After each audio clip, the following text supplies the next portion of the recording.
بسم اللہ الرحمن الرحیم۔ السلام علیکم۔ ایک مرتبہ حضرت موسیٰ علیہ السلام اللہ تبارک و تعالیٰ سے ملاقات کے لیے کوہ طور پر جا رہے تھے۔ ایک جگہ آپ علیہ السلام کو پتھر سے رونے کی آواز آئی تو اس سے پوچھا کہ تو کیوں رو رہا ہے؟ پتھر کہنے لگا کہ مجھے اللہ کا ڈر ہے کہ کہیں قیامت میں اللہ تبارک و تعالیٰ مجھے بھی جہنم میں نہ ڈال دے۔ محترم ناظرین، اس پتھر کو شاید یہ خدشہ اس لیے ہوا ہوگا کہ اللہ تبارک و تعالیٰ نے قرآن مجید میں ارشاد فرمایا وقودها الناس والحجارہ کہ جہنم کا ایندھن انسان اور پتھر ہیں۔ لہٰذا اس پتھر نے کہا کہ کہیں ایسا تو نہیں کہ اللہ تعالیٰ مجھ کو بھی جہنم میں ڈال دیں۔ اگر میں بھی ان جہنمی پتھروں میں رہا تو میرا حشر بھی برا ہوگا۔ اس بات کو یاد کر کے میں رو رہا ہوں۔ اور کہنے لگا کہ آپ علیہ السلام اللہ کے پیغمبر ہیں اور کوہ طور پر اللہ سے ملاقات و مناجات کے لیے جا رہے ہیں۔ آپ علیہ السلام میرے حق میں سفارش کر دیجئے۔ حضرت موسیٰ علیہ السلام نے اسے تسلی دی اور کہا کہ میں اس وقت اللہ کے دربار میں جا رہا ہوں، اللہ سے دعا کر کے تیری بخشش کرا دوں گا۔ حضرت موسیٰ علیہ السلام کوہ طور پر پہنچے، اللہ سے باتیں کرنے لگے۔ ان باتوں کے درمیان حضرت موسیٰ علیہ السلام اس پتھر کو بھول گئے۔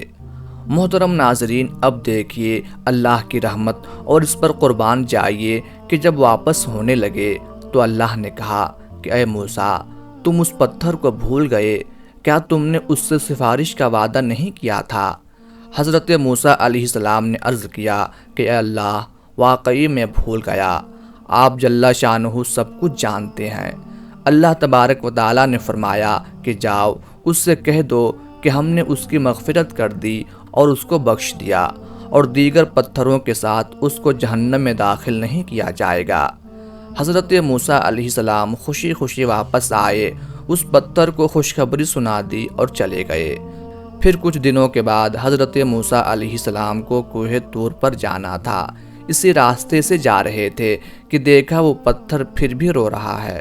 حضرت موسیٰ علیہ السلام کہنے لگے کہ میں نے تو تجھ کو خوشخبری سنا دی تھی اور اللہ کا پیغام بتا دیا تھا کہ اللہ تجھ کو جہنم میں داخل نہیں کرے گا، پھر اب رونے کی کیا بات ہے؟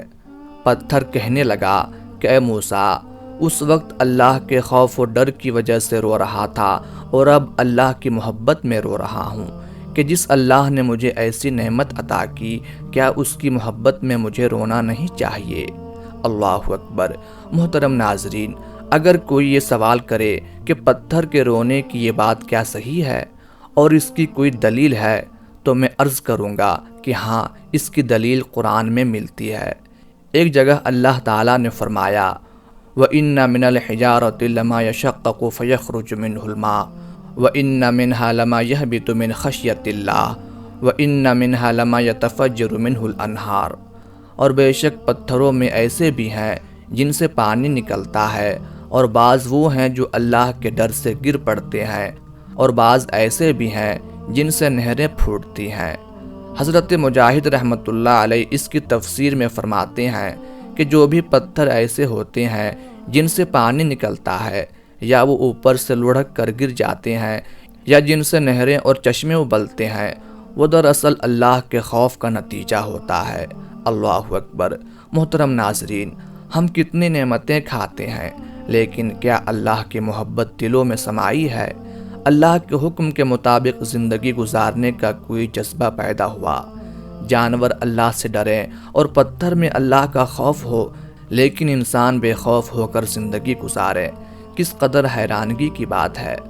دوستو، آج ہماری نمازوں کی کیا حالت ہے؟ کتنے لوگ ہیں جو 5 وقتہ نماز نہیں پڑھتے، کتنے ہی لوگ ہیں جو جمعہ تک کی نماز نہیں پڑھتے۔ ایک جانور کو اللہ کے ڈر کی وجہ سے پریشانی ہوتی ہے اور وہ چلاتا ہے، جس کا اثر یہ ہوتا ہے کہ آدمی سے سویا ہی نہیں جاتا، اور ہم جانوروں کے بارے میں سوچتے ہیں کہ یوں ہی چلاتے ہوں گے۔ نہیں، بلکہ کبھی یہ اللہ کے ڈر سے روتے ہیں، کبھی یہ ہم کو احساس دلانے اور ہمارے شعور کو بیدار کرنے کے لیے روتے ہیں۔ چونکہ ان کی بات ہم کو سمجھ میں نہیں آتی، اس لیے دوستو ہم سنی کو انسنی کر دیتے ہیں۔